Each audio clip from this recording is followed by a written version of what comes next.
story because, first of all, Africa gets almost no attention. And they're also the countries of Africa also are the ones that get hardest hit when the United States and NATO decides to have its dalliances around the world. They are the ones that suffered the most, right? But we don't hear much about it. A few months ago, the United States and the European Union put intense pressure on the African countries to fall in line and vote for giving unlimited power to the World Health Organization. You may or may not remember this story. Africa said F you and voted against giving unelected group of globalists power over their lives. Here was the scene, right? Look at this. This was the scene when they were voting on this. And basically African countries stood up and said, no, thank you. There was applause. There was it got suppressed on social media, but there were a couple of tweets that you could actually see people applauding. So Africa stood up for the whole world. And they said, no. We are not going to give a group of unelected World Health Organization globalists power to run our lives. So did Brazil, to be fair. True. Yes, Brazil did as well.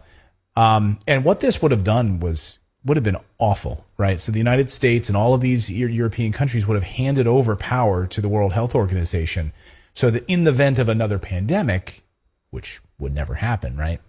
Then they would consolidate power under one currency. They would tell us all what to do, mandating lockdowns, all sorts of things, right? They would have unified power to dictate, and all of the countries then would listen. Track you.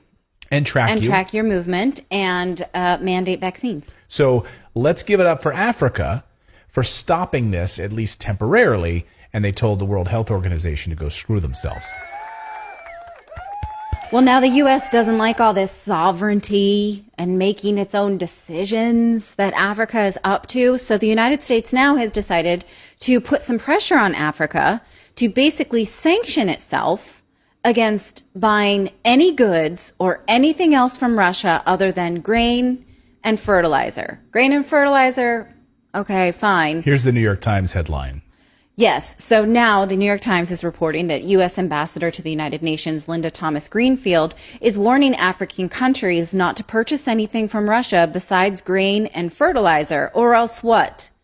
Or else what? You know what? Sanctions. Because we love our sanctions. Our favorite things, right? So you sanction them, or we're going to sanction you, right? Now, you may recall that just a few weeks ago, we reported that African nations they had a conference lately. They published a paper and they said, we need to tap into our own resources of fossil fuel for energy because we are too dependent on foreign imports and therefore too vulnerable to outside influences.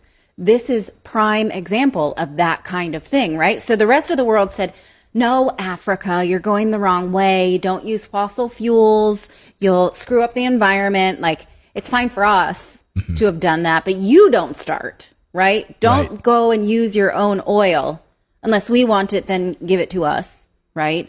But no, we cannot have African nations making sovereign decisions. We need to reserve the right to tell you what to do.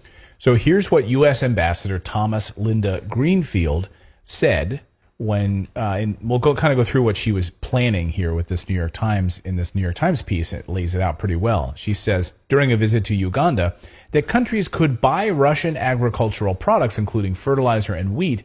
But she added that if a country decides to engage with Russia where there are sanctions, then they are breaking those sanctions. She says, we caution countries not to break those sanctions because then they stand the chance of having actions taken against them. I mean, the audacity. That's a not so veiled threat. Like, you bullies, right?